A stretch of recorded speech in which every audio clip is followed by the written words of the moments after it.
You're listening to Little Red Barn program that comes every morning of the week with Bob Sievers, John Lawrence on Monday morning, and me, Jay Gould, over the big 50,000 watt voice of the big business of farming, Westinghouse WOWO in Fort Wayne, Indiana.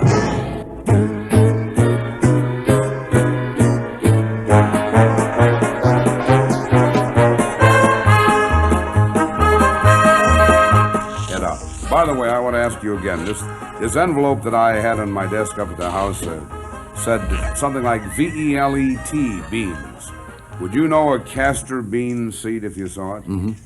All right, look at that seed right there while we're walking out the barn. Yeah, it's a castor bean. You say it is? Yeah, I think so. Looks like it.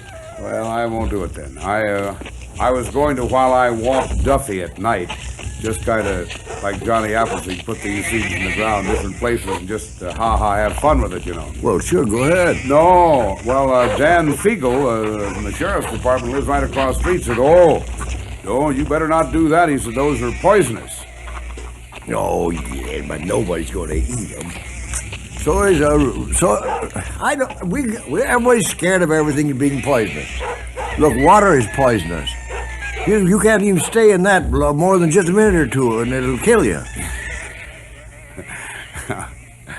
And milk will do the same thing. You could drown in milk, huh? Yeah. And these beans are poisonous, but who in the heck is going to eat one of those beans? Yeah, I see what you mean. And so are the leaves of plants. Are they? Yeah.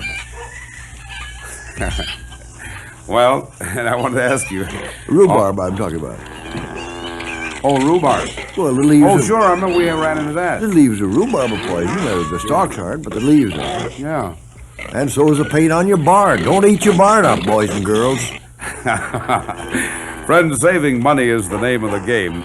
And often it's a losing game, but when it comes to cars, Evans Motors can definitely save you money. Take away the trees and the birds will have to sit upon the ground. Jack Blanchard and Misty Morgan with the Tennessee Birdwalk. That is our lesson in ornithology this morning. Well, I'll tell you one thing. It happened again. Mrs. Tinder called our home yesterday afternoon. My wife said, absolutely not. We're not going to get involved in another robin. You know, when I got home, my daughter and I talked it over, and we went over on Weiser Park to Mrs. Tinder's home. We now have another robin we're raising. We call him WOWO. And I had to go back to the store and get him some hamburger. Then last night, we played with him all yesterday afternoon and last night. And Cynthia said to me just before I went to bed, Daddy, I think he's got lice all over him.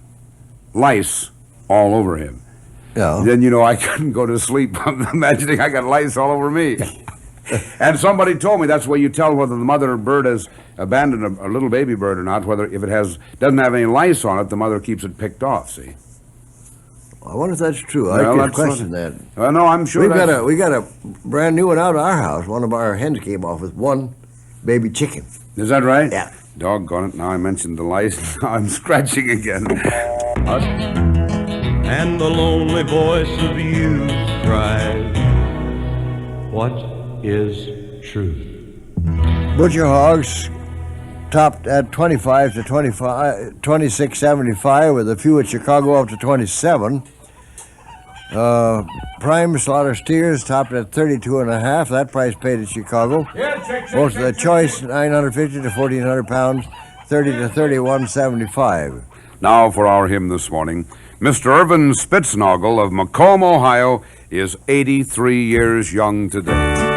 For him, Rex Allen sings the old favorite, Leaning on the Everlasting Arm. For one reason or another, you may not have been able to spray your corn herbicide yet, and that reason might very well be you didn't have a canoe to get into your cornfield, but it's okay because you can